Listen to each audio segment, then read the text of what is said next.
समय ही नहीं है। अध्याय 2, हे अर्जुन, मैं, तू और ये राजा महाराजा, ऐसा कोई समय नहीं था जब हम नहीं थे, और ऐसा कोई समय नहीं आएगा जब हम और तुम नहीं होंगे। तो कौन सा स्वरूप है? सतयुग में कहां है शकुनी मामा, त्रेता में कहां है दुर्योधन, और कलयुग में कहां है कृष्ण। यानी देह रूप तो बदल जाएंगे, खत्म हो जाएंगे, लेकिन अर्जुन हमारी तुम्हारी आत्मा सदैव रहेगी, इसको कोई मारने में सक्षम नहीं है। तो किसकी पूजा करनी है? जो मर जाता है या जो अमर है? जो अमर है उसकी पूजा करनी है। जो खंडित हो जाता है, जो मर जाता है, जो बदल जाता है, उसकी पूजा नहीं करनी है। हे अर्जुन, 7वां अध्याय, जो देवी देवताओं की पूजा करते हैं वो अल्प बुद्धि प्राणी होते हैं। अध्याय 7वां 23वां श्लोक पढ़ो। देखो, सबसे बड़ी प्रॉब्लम है क्योंकि हम पढ़ते नहीं है, हमें पता ही नहीं है कि कृष्ण जी कह क्या रहे हैं, क्योंकि हमें ये नहीं बताया गया कि कृष्ण जी कहते क्या हैं। हमें ये बताया गया कि कृष्ण जी की पूजा, उसका कहा मानो ना मानो चलेगा, लेकिन उसके पैर सुबह छू के स्कूल जाओ। यानी कहने का मतलब, मेरा एक ऐसा पिता है जिसका मैं कहा तो कभी नहीं मानता, लेकिन रोज सुबह पैर छू के चला जाता हूँ। अब वो परेशान हुआ पड़ा, यार बच्चा मेरी बात ही नहीं मानता कभी। तो हम अच्छे बच्चे हैं कि बुरे बच्चे हैं? हम बच्चे तो उसी के हैं, लेकिन बुरे बच्चे हैं। अच्छे बच्चे तब बनेंगे जब पिताजी का कहा मानेंगे। तो गीता में कृष्ण जी ने कहा ही तो है, अगर कहा मानना है तो पहले सुन तो लो कहा क्या है, पढ़ तो लो कहा क्या है। लेकिन किसी ने कुछ पढ़ा नहीं, बस सुबह उठ के माथा टेका और फॉर्मेलिटी पूरी करी, चलो जरा। ऐसा नहीं, उसमें साफ लिखा है जो भूतों प्रेतों की पूजा करते हैं वो भूतों प्रेतों के बीच में जन्म लेते हैं। जो पितरों की पूजा करते हैं वो पितरों में जाके जन्म लेते हैं, और जो देवी देवताओं की पूजा करते हैं वो देवलोक में जाके जन्म लेते हैं। हे अर्जुन, ये तीनों ही अज्ञानी मुझे प्राप्त नहीं कर सकते। बिल्कुल क्लियर, इन तीनों को अज्ञानी बोल दिया। क्यों बोला अज्ञानी की? क्योंकि ये तीनों ही आत्मज्ञानी नहीं हैं, इसलिए बोला कि मैं तो बोलता रहा आत्मा सत्य, आत्मा सत्य, और ये उठा के इंद्र की पूजा कर रहा है, ये उठा के किसी और देवी देवता की पूजा, शनिदेव की पूजा कर रहा है। मैंने कब कहा शनिदेव की पूजा करने को? भाई मैंने तो आत्मा की महिमा गाई है। हे अर्जुन, आत्मा अचल है, नित्य है, सनातन है। जो आत्मा का पुजारी है वही सनातनी कहाने का हकदार है। लेकिन यहाँ देवी देवता पूजने वाले सनातनी बने बैठे हैं, क्या किया जाए? दिक्कत तो ये है, देवी देवताओं को तो बिल्कुल खंडन किया गया है गीता में, लेकिन हमें कोई बताने वाला नहीं मिल रहा, क्योंकि हमें ऐसे बंधन में बांध दिया गया है कि हम अपनी आत्मा की खोज कर ही ना पाए। यही काल जाल है। इस काल ने ऐसा भ्रम जाल फैला दिया है कि भगवान की जगह यानी परमात्मा की जगह आदमी और औरत की पूजा करवा रहा है। अब राम जी आदमी है कि औरत? सब कहेंगे आदमी है। अरे भाई, आदमी उनके कपड़े हैं। सीता जी आदमी है कि औरत? सब कहेंगे औरत है। अरे भाई, वो कपड़े हैं। राम जी भी आत्मा है और सीता जी भी आत्मा है। जब तक हम इनको आत्म रूप में स्वीकार नहीं करेंगे, जब तक हम धोबी बन के क्या धोएंगे? कपड़े ही धोएंगे। दिक्कत ये है, राम जी की पूजा करनी है तो उनकी आत्मा को जानो, कृष्ण जी को जानना है तो उसकी आत्मा को जानो, ना कि शरीरों को जानो। कृष्ण जी, विष्णु जी को आपने एक आदमी मान लिया है क्योंकि मनवा दिया गया, जबकि पहला अवतार क्या है विष्णु जी का? मछली। मानो मछली को विष्णु जी, मान के दिखाओ। मछली खाना छोड़ देना। भाई, गाय तो मानते हो ना कि शंकर जी की गाय है, कृष्ण जी की प्यारी गाय है? अरे वो तो स्वयं कृष्ण जी है मछली। अब खा के दिखाओ, तुम्हारी हालत ना खराब कर दी तो उसने। क्यों? क्योंकि समझने के बाद अगर तुम गलत काम करते हो तो जेल में जाते हो, और जब तक ना समझो 18 से नीचे हो, जब तक कहां जाते हो? बाल सुधार गृह में। तो आज समझ लो क्या क्या नहीं खाना है।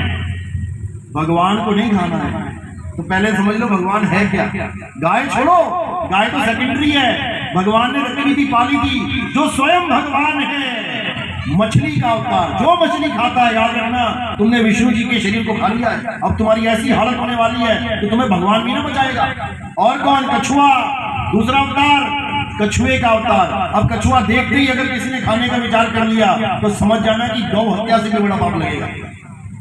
तीसरा वरा अवतार, जंगली सुअर का अवतार। खूब अचार खाते हैं जंगली सुअर का पंजाबी लोग, मार मार के। विष्णु जी के पुजारी।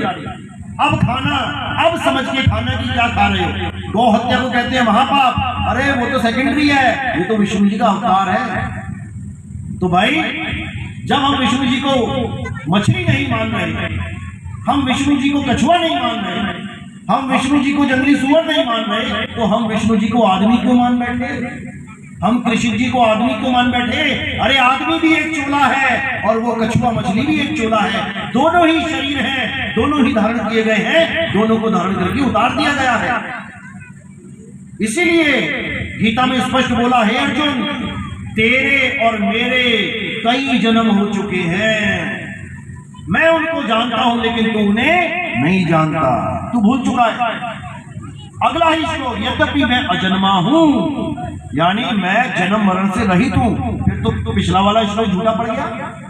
एक श्लोक में बोला तेरे मेरे कई जन्म हो लिए, और अगले श्लोक में कह रहे हैं मेरा कोई जन्म ही नहीं होता, मैं तो अजन्मा हूं।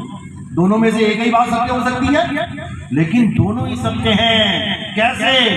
तेरे मेरे कई जन्म हो चुके हैं, किसके? देह स्वरूप के, लेकिन मैं अजन्मा हूं आत्म स्वरूप में। तो हे अर्जुन, देह की पूजा नहीं करनी है, केवल आत्मा को जानना है। तत्वदर्शी संतों ने दो प्रकार के तत्वों का वर्णन किया है। अध्याय 4 पढ़ो।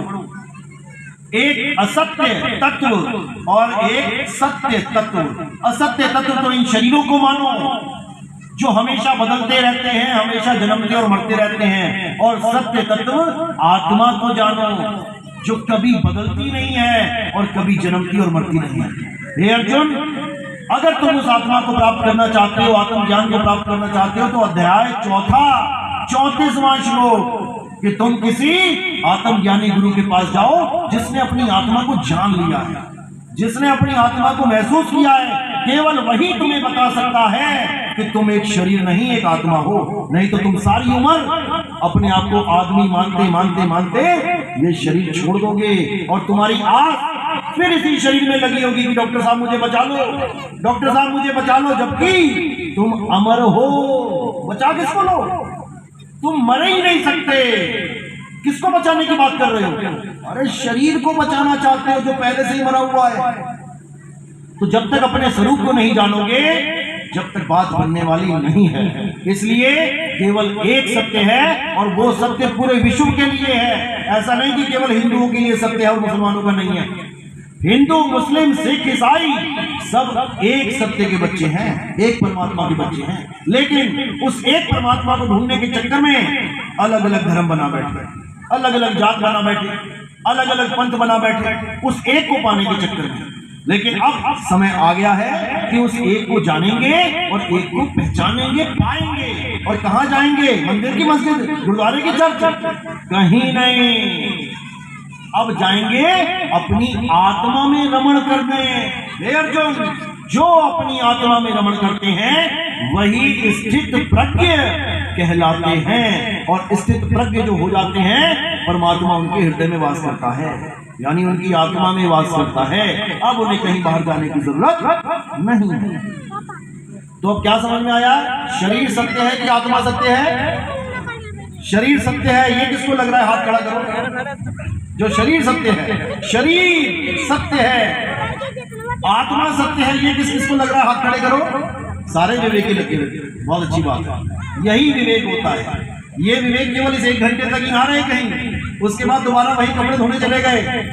कब तक सत्य को पूजना है? थोड़ी देर तक कि हमेशा? हमेशा। और असत्य की पूजा कितनी देर करनी है? करनी ही नहीं है, करनी ही नहीं है। तो अगली बार जब शरीर के सामने खड़े होकर अगरबत्ती लगाओगे तो नितिन दास की ये बात याद रखना कि शरीर की पूजा नहीं करनी है। चलो।